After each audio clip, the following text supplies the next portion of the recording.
Thanks to Malik's Tech for loaning us this device for a review. Be sure to check out his social media pages for more info on these high-end devices.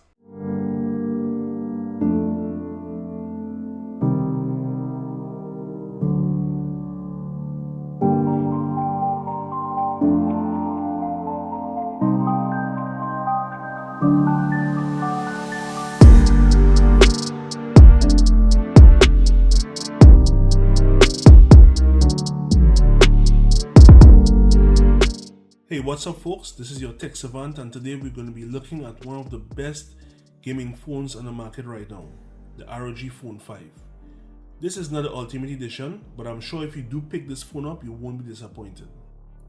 Let's kick things off with its design. While the overall design hasn't changed much from its first inception, I think this particular model doesn't feel that heavy. It feels a bit balanced in my opinion. Sure, it's a bulky device, but thanks to how the Gorilla Glass 3 backpiece curves at the edges, it gives you a better grip and feel in the hand. There's also colorful dot matrix LEDs at the back, which you can customize via the Recreate app. A triple camera system is also present here, which we'll talk more about in detail later. On the left of the device, we have our charging port number 1 and some connector pins for additional accessories, plus our SIM tray port, which has been beautifully highlighted. On the right side, we have our raised colored power button, volume buttons, mic, and to the corners we have ultrasonic pressure sensitive air triggers, which you can press, slide, swipe, tap, and even squeeze to perform actions while gaming or while generally using the device. I keep saying every device should get these because it expands the way in which we can interact with our devices on a whole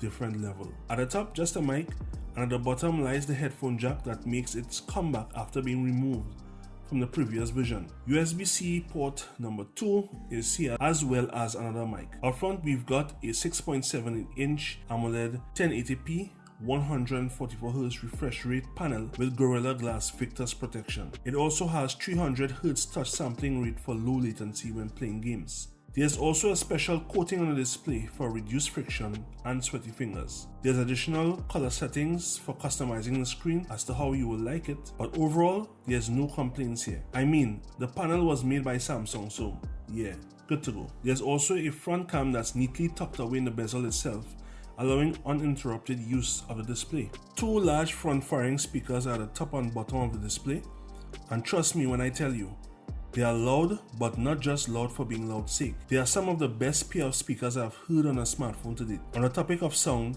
gamers and audiophiles will want to take advantage of the headphone jack since there's a built-in ESS quad DAC system which produces high-res audio whether you're listening to music or gaming with or without headphones. The fingerprint scanner is slow in my opinion and sometimes fail to scan my finger. You'll be better off using the face unlock to unlock your device. For hardcore performance, we have the latest Snapdragon 888 and this model has 12 gigs of RAM, and if you do go for the Ultimate Edition, that device has 18 gigs of RAM. And this model also carries 128 gigs of UFS 3.1 storage. Now I must say ASUS has definitely taken some time to really optimize the performance between hardware and software, and running this thing at 144Hz is really gonna have you hooked on how good performance is on here.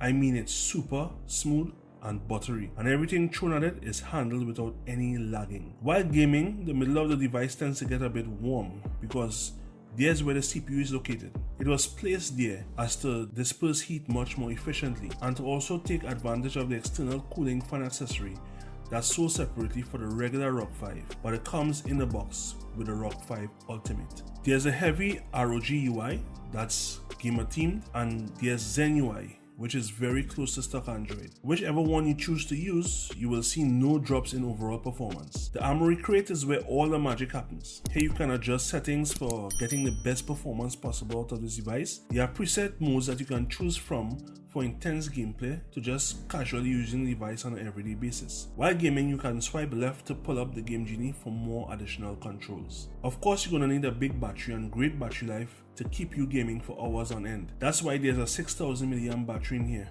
And get this, it's actually two 3000 mAh batteries that charges simultaneously. You can quickly juice it up with a 65 watt hypercharger that's included, and this thing goes from 0 to 100 in 53 minutes. I've been running this device on 144Hz the entire time, And as you can see, these are the results. Safe to say, you can easily get a full day of battery life out of this thing, even on heavy use. If you are concerned that the super fast charging may cause some wear and tear on the battery, there are additional settings to help prevent that.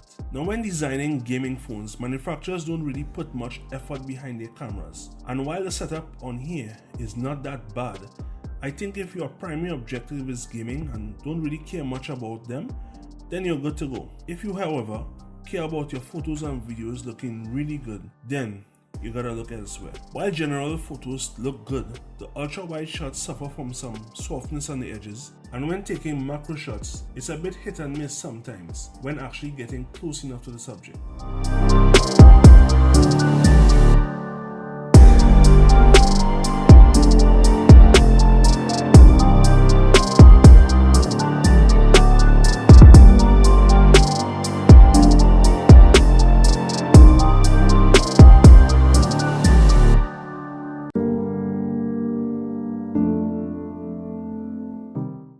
Alright guys, this is the front facing camera test of the ROG Phone 5. Let me know what you guys think. I think it looks pretty good. It looks pretty solid. It can definitely be used for vlogging and that sort. Yeah, so let me know what you guys think.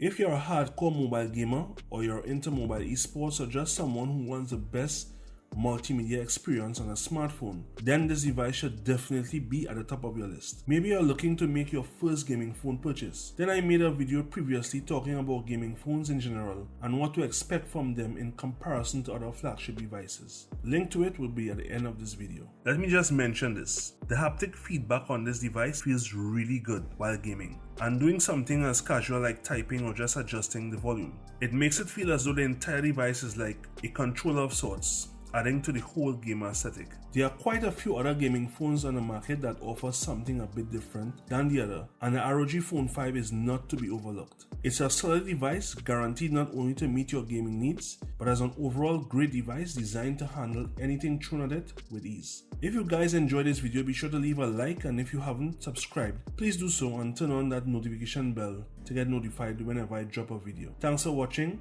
Catch you guys in the next one. Bless.